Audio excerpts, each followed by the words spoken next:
না মামনি, এটা করতে হয় না, পাখিগুলো কষ্ট পাবে। বাবা আমি ওখান থেকে শুধু একটা ডিম নেব আর বাদ বাকিগুলো আবার আগের জায়গায় রেখে দেব। ছি মামনি, বড়দের কথা শুনতে হয়, তোমাকে নিষেধ করছি না। বাবা আমি তো বললামই একটা ডিম নেব শুধু এখান থেকে। টুম্পা, তুমি কিন্তু দিনে দিনে খুবই বেয়াদব হয়ে যাচ্ছ, কথা শোনো না কেন বড়দের? Thanks for watching this video. Subscribe now and press the bell icon. Never miss the any episode. দেখো না মা, আমি বাবাকে বলছি একটা ডিম নেব শুধু এখান থেকে। আচ্ছা তুই কথা শুনবি না তো? তুই 1 মিনিট দাঁড়া এখানে, আমি আসছি এখনই।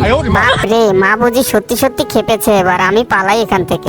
ধ্যাৎ, বেকার শুধু ভয় পাইলাম, মা তো অন্য কাজে চলে গেল। ছোট্ট বন্ধুরা, তোমরা তো দেখতেই পারলে টুম্পা দিনে দিনে কোনো কথাই শোনে না। আমি টুম্পার জন্য এমন একটা জিনিস তৈরি করতে যাচ্ছি যা দেখলে টুম্পা পুরাই অবাক হয়ে যাবে। টুম্পা, তুমি আমার একটা কথা শোনো। এখন তোমার মা বাসায় গিয়ে তোমার জন্য দারুণ একটা জিনিস তৈরি করছে। টুম্পা ও তার বাবা মনে হয় বাসার কাছাকাছি চলেই আসলো। আমাকে কাজগুলো খুব দ্রুত করতে হবে। আমার কাজটা কিন্তু প্রায় কমপ্লিট। রাকিব বাসায় থাকলে কাজটা আমার আরো দ্রুত করা সম্ভব হতো। টুম্পা, মামনি চলে আসো। এই দেখো তোমার জন্য আমি এটা কি তৈরি করেছি। আরে ওয়াও, এটা তো একটা পাখির বাসা মনে হচ্ছে। এটা কিন্তু অনেক সুন্দর হয়েছে মা। এটাতে খেলা করতে আমার অনেক মজা লাগছে। রাকিব ভাইয়াকে আমি খুব মিস করছি। ও নানু বাসা থেকে কবে আসবে মা? আরে আমার পাগলি মেয়ে, এখন খেলি চলো আগে। আর একটা কথা মা, তুমি যে এত কষ্ট করলে কেউ কি তোমাকে লাইক সাবস্ক্রাইব করবে? অবশ্যই আমার সোনা, যারা পশু পাখিদেরকে ভালোবাসে তারা অবশ্যই লাইক সাবস্ক্রাইব করবে। Thanks for watching this video. Subscribe now and press the bell icon. Never miss the any episode.